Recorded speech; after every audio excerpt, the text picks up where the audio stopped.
L'exploitation, à l'origine, est une exploitation familiale. J'étais en GAEC avec mes parents.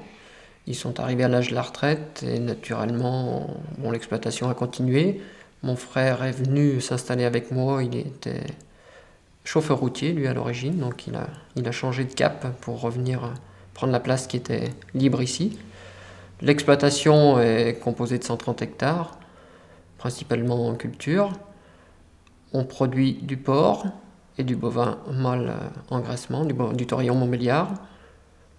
On a une production annuelle de 800, on a 840 places d'engraissement, on a 150 taurillons produits par an. Et ça, avec un maximum d'aliments produits sur l'exploitation. Donc, principalement du maïs, du blé. Donc tout est consommé à 80-90% suivant la qualité des récoltes, suivant les volumes de récoltes consommés sur l'exploitation. L'idée, c'est d'avoir une exploitation relativement autonome en termes de production végétale. Donc là, avec ça, on a dû développer un peu la culture des céréales à paille pour les litières. Et maintenant, il faut qu'on arrive à produire ces céréales en économisant un peu des intrants. Donc il faut qu'on arrive à trouver des solutions pour produire ces céréales mieux qu'à une époque.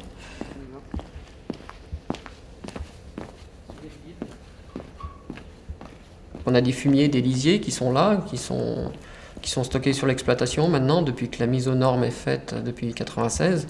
C'est vrai qu'on a un stockage de ces effluents de bonne qualité. Donc maintenant, on essaye de les utiliser le mieux possible, donc de les valoriser au maximum pour éviter d'acheter des intrants, d'engrais.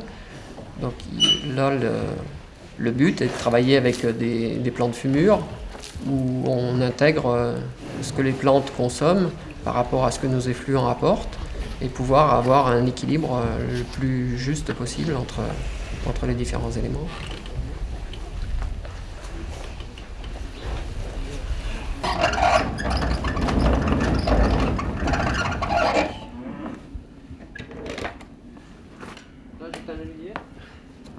On n'est pas concerné directement par les zones vulnérables pour l'instant sur l'exploitation, on est hors zone, mais il nous semble qu'avoir des terres nues l'hiver n'est pas le pied, donc on essaye de couvrir ces terres au moins pour la partie qui est en céréales l'été, revenir avec un couvert l'hiver pour protéger de l'érosion un petit peu, préserver des éléments nutritifs qu'on gardera avec les plantes qui sont implantées. C'est quelque chose qu'on est en recherche là-dessus et on est en partenariat avec la Chambre d'agriculture. On essaye de développer ça. L'eau des sous-sols sera d'autant plus préservée si on arrive à conserver nos éléments au niveau des cultures. Et bon, c'est vrai que la période hivernale où on a quand même des pluies assez importantes, si on a des reliquats azotés importants après les cultures, il faut qu'on les garde en les piégeant avec des plantes qui sont capables de capter de l'azote. Et donc les cultures intermédiaires sont ces plantes-là. Là, on peut voir les différentes espèces. Donc là, on retrouvera du moa, la graminée ici. Ici, la vesse, la facélie ici, le trèfle d'Alexandrie. On teste ça grandeur nature sur des parcelles pour justement se faire une idée un petit peu des différents mélanges, sachant qu'on a des références dans la biblio, mais qui n'ont pas été testées sur le terrain sur la Bresse. Donc ici, c'est le travail qui est fait avec la Chambre d'agriculture où on fait des prélèvements pour estimer le poids de produits qu'on produit à l'hectare. Donc ça se mesure en tonnes par hectare. Donc en tonnes brutes au départ, et ensuite on extrait la matière sèche en laboratoire.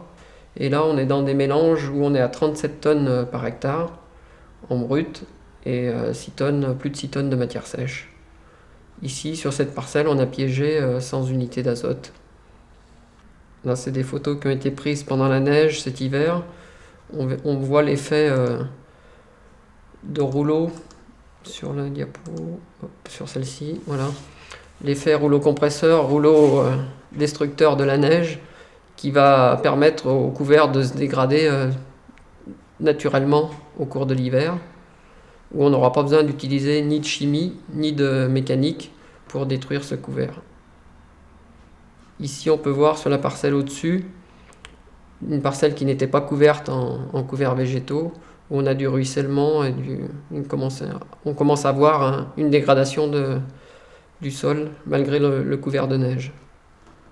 L'implantation des cultures, ça coûte entre 30 et 50 euros de l'hectare, donc il faut que derrière, on puisse récupérer cette somme-là en termes de valorisation, d'économie sur les intrants à venir.